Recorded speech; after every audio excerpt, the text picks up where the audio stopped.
All right, let's dive right in. Today, we're going to build a little communication toolkit, focusing on 3 small verb changes that, honestly, can make a huge difference when you're switching between Filipino and American English.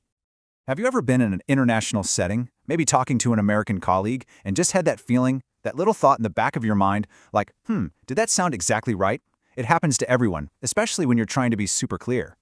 And let's get one thing straight right from the get-go. Filipino English is awesome. It's a completely valid, rich, and well-understood dialect. So what we're doing here isn't about correcting anything. It's just about exploring the little nuances between different ways of speaking. So think of this as building your own code-switching toolkit. We're just adding a few extra tools to your belt. Tools you can pull out in specific situations, say an American workplace, to make your communication feel even more seamless. Okay, first up, our first case study. Let's head to the airport. You're making plans to go meet a friend who's just about to land.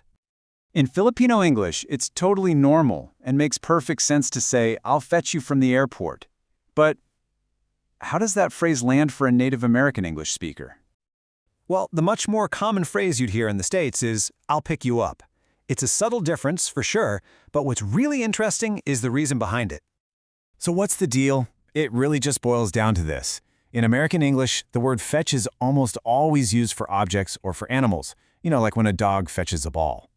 For people, the go-to phrasal verb is always pick up, so using pick you up is just a tiny shift that perfectly fits that American context. All right, let's move on. Case study number 2 takes us to a university campus. We're just chatting about what someone's field of study is.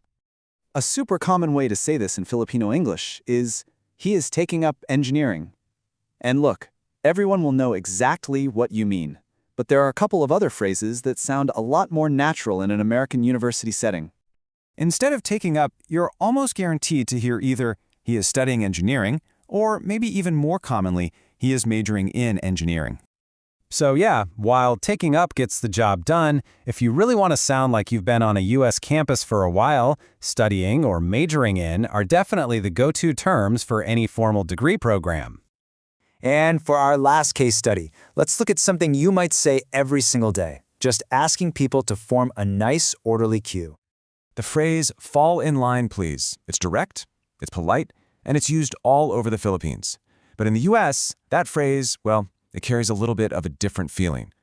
In everyday American conversation, you're much more likely to hear, "get in line," or maybe a slightly more formal, "please stand in line."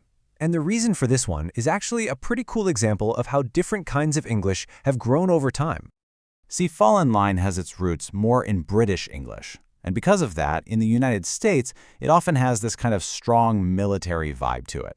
So for any regular, non-military situation, like, waiting for your coffee, get in line is the simple, standard, and much more common choice. Okay, time for a quick recap. Let's put these 3 brand new tools right where they belong, in your code-switching toolkit. So let's lock these in. For your friend at the airport, instead of "I'll fetch you," try "I'll pick you up." When you're talking about a college major, swap out taking up for studying or majoring in.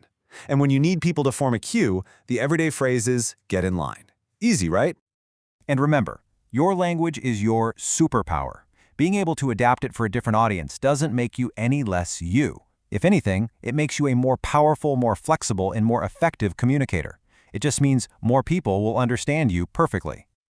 So I'll leave you with this to think about.